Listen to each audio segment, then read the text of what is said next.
Welcome to Sravani's media. Vijayawada రాజకీయాలు మరోసారి తీవ్రస్థాయిలో వేడెక్కాయి. మాజీ MP Kesineni Nani social media వేదికగా ముఖ్యమంత్రి నారా చంద్రబాబు నాయుడును ట్యాగ్ చేస్తూ చేసిన వరుస సంచలన ట్వీట్లు, ఆరోపణలు ఇప్పుడు ఆంధ్రప్రదేశ్ పొలిటికల్ సర్కిల్స్ లో పెను తుఫాను రేపుతున్నాయి. ప్రస్తుత విజయవాడ ఎంపీ కేశినేని శివనాథ్ లక్ష్యంగా పోలీసుల వేధింపులు, కోట్లాది రూపాయల బ్లాక్ మనీ దొంగతనం, చివరకు యాసిడ్ దాడి వంటి అత్యంత తీవ్రమైన అంశాలను ప్రస్తావిస్తూ కేశినేని నాని చేసిన ఈ ట్వీట్లు వైరల్ గా మారాయి. కేశినేని నాని తన మొదటి ట్వీట్లో తాను గత 2 ఏళ్లుగా రాజకీయాలకు పూర్తిగా దూరంగా ఉంటున్నప్పటికీ తన చిన్ననాటి స్నేహితుడు తాతినేని రాంబాబుపై అక్రమ క్రిమినల్ కేసులు బనాయిస్తున్నారని ఆవేదన వ్యక్తం చేశారు. రాంబాబు ఇంట్లో లేని సమయంలో Vijayawada task force SI Naveen వెళ్లి వృద్ధురాలైన తల్లిని తీవ్రంగా వేధించారని ముఖ్యమంత్రి చంద్రబాబు నాయుడు దృష్టికి తీసుకెళ్లారు. ప్రస్తుత విజయవాడ ఎంపీ కేశినేని చిన్ని ఒత్తిడితోనే పోలీసులు ఇలా రాజకీయ కక్ష సాధింపులకు పాల్పడుతున్నారని, అమాయక కుటుంబాన్ని రక్షించాలని సీఎంను కోరారు.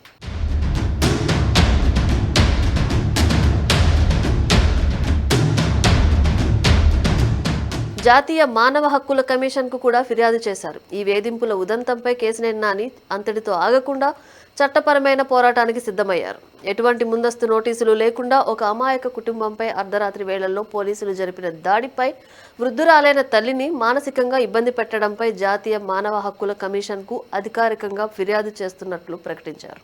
రాజకీయ ప్రయోజనాల కోసం పోలీసు యంత్రాంగాన్ని దుర్వినియోగం చేస్తున్న తీరుపై తక్షణమే విచారణ జరిపించాలని ఆయన ఎన్హెచ్ఆర్సీని కోరారు. అయితే ఈ మొత్తం వివాదం వెనుక విజయవాడలో గుసగుసలు వినిపిస్తున్నాయి. 27 కోట్ల బ్లాక్ మనీ దొంగతనం వ్యవహారం ప్రధాన కారణమని కేశినేని నాని తన 3వ ట్వీట్లో ఆరోపించారు. ప్రస్తుత ఎంపీ కేశినేని చిన్ని అక్రమంగా సంపాదించినట్లు చెప్తున్న సొమ్ములో దాదాపు 27 కోట్ల నల్లధనం మాయమైందని, ఈ దొంగతనానికి సంబంధించి ఎంపీ పిఏలు, కార్యాలయ సిబ్బంది అయిన మోహన్, పొన్నం రాజేష్, రామచంద్ర, అంజీ, హైదరాబాద్కు చెందిన నాగ శ్రీనివాసులు ప్రస్తుతం పరారీలో ఉన్నారని ఆరోపించారు. పరారీలో ఉన్న వ్యక్తుల్లో ఒకరిని కొందరు సన్నిహితులు పట్టుకొచ్చి ఎంపీ ముందే అతని చేతులపై యాసిడ్ పోసి చిత్రహింసలకు గురి చేశారని నాని ఆరోపించారు. అయితే ఈ యాసిడ్ దాడి ఘటనకు సంబంధించి ఇప్పటి వరకు పోలీసుల నుండి గానీ, బాధితుల నుండి గానీ ఎలాంటి అధికారిక సమాచారం లేదని నానినే తెలిపారు.